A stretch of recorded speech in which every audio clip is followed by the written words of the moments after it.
I'm Karen, age 27, and my husband Steven is also 27. We tied the knot just last year, both juggling full-time jobs. I work as a nurse, and Steven is in pharmaceutical sales. Our paths had crossed before, but it was at a coworker's happy hour event that we truly connected. Being a fan of good drinks, the afterwork cocktails that evening were especially delightful. Though we had encountered each other previously, that night marked the first time we engaged in meaningful conversation. Our drink preferences aligned, and we hit it off effortlessly. Each encounter thereafter was enjoyable and easy, quickly leading us into a dating relationship. On my birthday, Stephen opened up about his feelings, and we officially became a couple. Our favorite dates revolve around discovering hidden gems that offer excellent drinks. I'm partial to wine, while Stephen leans towards sake. Our differing tastes add a fun dynamic, allowing us to share and learn new things from one another. As our relationship progressed, thoughts of marriage started to occupy my mind. It was during this time that I delved into Stephen's background. His parents had divorced when he was young, and he never knew his father, being raised by his single mom with whom he shares a close bond. Stephen has never moved out of his family home. Initially, I questioned whether this was a flaw or a testament to his strong family values. Love often clouds judgment, and at that point, I viewed it as a positive trait. Stephen is not only kind but incredibly handsome, and I struggled to find any flaws. Feeling fortunate to be married to the seemingly perfect man, I was unaware of the daunting married life that awaited me. Before our wedding, I frequently shared meals with my mother-in-law, who always spoke highly of me to Stephen, saying, "Karen is like a daughter to me. Don't let her get away, marry her soon." Hearing those words always brought me joy, and I eagerly anticipated officially becoming part of the family. Steve, who had a knack for connecting with people, also had an excellent reputation with my parents. The wedding went off without a hitch, reflecting our shared preference for avoiding the limelight. Post-wedding, Stephen made the significant move out of his family home for the first time. However, out of concern for his mom, we opted for an apartment just a 10-minute walk from his family residence. In hindsight, that choice proved to be a mistake, but regrets come too late. The dynamic with my mother-in-law shifted drastically after the wedding. Once treating me like a daughter, she transformed into someone who seemed to view me as a mortal enemy, visiting our home daily. With care, I approached Stephen, expressing, "I appreciate your mom's visits, but it's challenging for me to relax. Could you ask her to come less frequently on workdays?" Stephen's response was unexpected, as he asserted, "Why? We're family now. Mom gets lonely, she loves to talk, and she hates being alone. I wish she would be more understanding.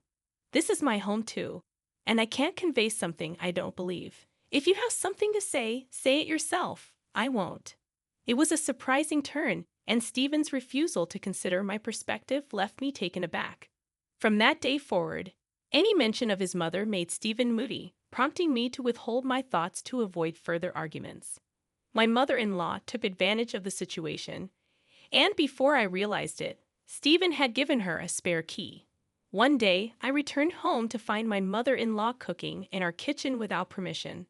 Surprised to discover her in my personal space, my tone turned assertive. "What are you doing, mother-in-law? You can't just come in here without asking," she retorted. "What's going on with your fridge? It's practically empty. I have never seen such a lifeless fridge. Do you even cook? Don't tell me you're always buying deli items." Unable to hold back any longer, I responded, "I shop for fresh ingredients daily. I've heard your fridge is always packed like a traffic jam. It's impressive you can manage that. I just bought ingredients today. Sure, we have deli days, but I also cook to save money. And by the way, deli food these days is pretty good. Haven't you ever tried it?" Mother-in-law wasn't backing down. "I'll listen to you. I would rather not have Stephen eat food when we don't even know who made it. This is what happens when he marries an incompetent wife. I should have taught him to be more discerning about women." Sparks ignited between us, and once I began expressing my grievances, words poured out uncontrollably. Do you see the shopping bag, mother-in-law? Not a single deli item in it. I'm busy, so could you please not get in my way? You're not even a guest anymore. You let yourself in. Mother-in-law stormed out, her face flushed with anger. I'll tell Stephen about this. I had more to say, but she left. Despite feeling uncomfortable, I knew I was justified. Shaking off the negative vibes, I focused on cooking pot roast. When Stephen returned home, his face mirrored his mother's anger. What'd you say to Mom? She called me crying. How could you be so cruel when she was just trying to help because you're busy? Baffled, I responded, first off, breaking into someone's home isn't a surprise. And if it is, then a burglar should be forgiven if they call it a surprise, right? This happened because you gave her a spare key. She could have come when one of us was home. It's not only unnecessary, but also intrusive. What about my privacy? I have no intention of apologizing. Stephen looked shocked and with a single word said, please. Can you two just get along? He retreated to his room without eating dinner. Hoping this dispute would make him more considerate, I endured days of minimal communication. Unable to bear the tension, I initiated a conversation saying, what do you want to do going forward? I don't want a relationship where we don't communicate. Let's talk. Finally, Stephen spoke up, saying, Mom's remorseful. She was crying yesterday, worried you would never forgive her. The root cause was me giving her the spare key. I'm sorry, Karen. I didn't care about mother-in-law as long as Stephen understood. That was enough. My weakness showed, and I forgave him, even though I knew in the back of my mind, my fault is that I forgive. Stephen promptly called his mother, who eagerly came running, visibly relieved to be summoned. Exhausted from the ongoing conflict, I harbored a bad feeling but was willing to give peace a chance. As soon as mother-in-law saw my face, it was as if a switch had been turned on. Oh, I'm so relieved. I thought Karen would never speak to me again. I know I overstepped, and I promised never to do it again. Mother-in-law began speaking in a voice as sweet as if she were addressing a cat. Despite my reservations, she pulled out a mysterious bag from her purse. I met an old friend from college yesterday. She's unbelievably youthful and beautiful. She gave me some Chinese tea. That's her beauty secret. I thought I'd share some with you, not that you need it. My instincts raised concern, but I felt awkward refusing. Stephen whispered, just have 1 cup of tea with her. I'll make sure she leaves as soon as possible. Wanting her gone, I reluctantly agreed to the tea. I'd always enjoyed Chinese tea, and it's popular at my workplace too. Mother-in-law quickly poured hot water into the tea pack. This tea is supposed to be good for your skin and boost female hormones. You guys are thinking about having kids soon, right? If you like it, I'll tell my friend to get some for you, she said, placing the cup in front of me. The aroma was a bit unusual, but I took a sip anyway. It tasted strange, but I dismissed it, thinking it was just a new flavor. However, my bad feeling came true. I woke up in the middle of the night with stomach pain, feeling half faint. By the time I felt better, it was already morning. There was no doubt about it. The only thing I had consumed that Stephen hadn't was the suspicious Chinese tea. I told Stephen about it, but he didn't take me seriously. Karen, that's a terrible accusation. Mom brought the tea to make amends. You're making it sound like she poisoned you. Don't you feel ashamed? It's probably just an upset stomach. Mom would never do something like that. Stephen wouldn't believe that I was being malicious, but without evidence, I couldn't press the issue. Still, I have been wary of anything from mother-in-law since then.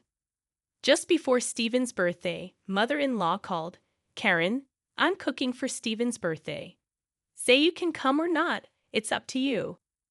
You're busy, right? Maybe you should take some time to refresh yourself. She was planning to celebrate Stephen's birthday without me.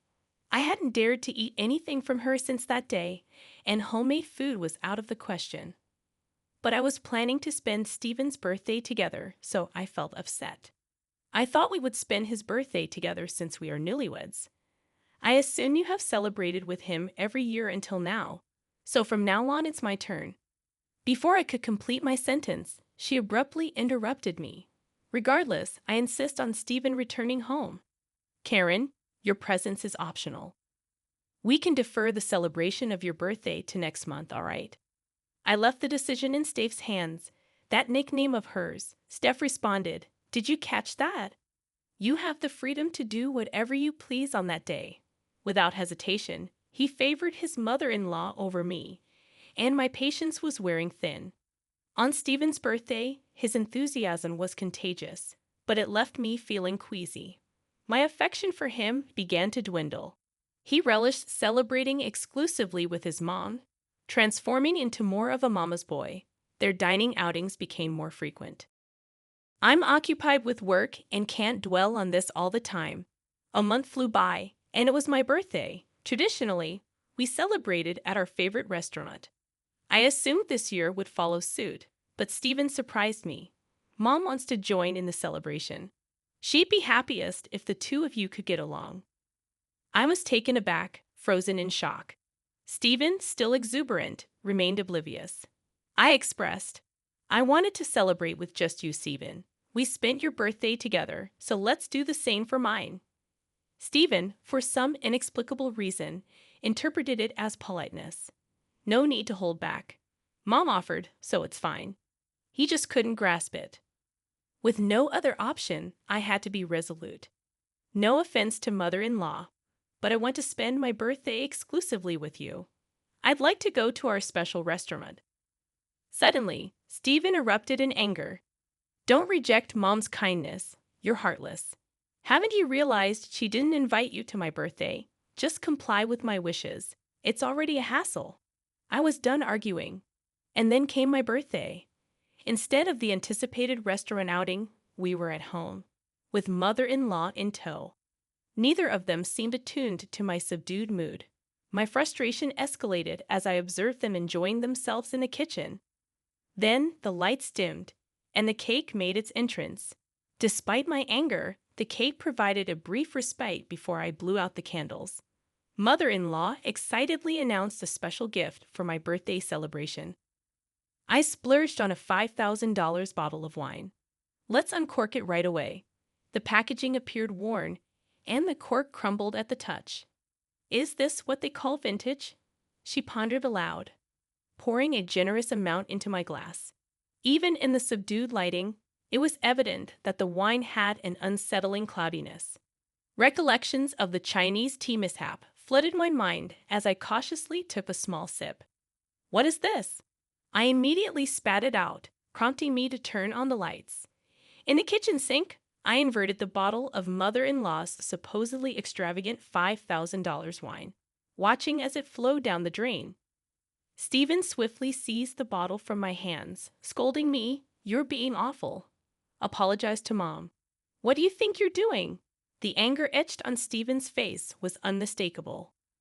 Under Stephen's intense gaze, I poured some wine into the glass he was holding. "Can you drink this then?" Stephen appeared puzzled yet resolute as he took a sip.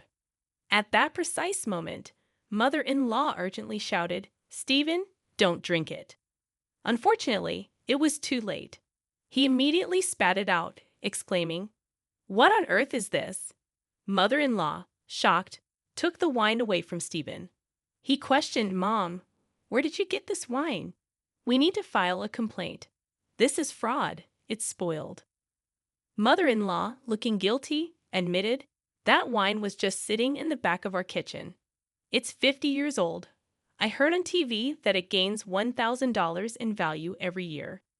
Vintage wines are supposed to be stored in wine coolers." Upon closer examination, the cork was more deteriorated than initially thought, emitting a moldy odor.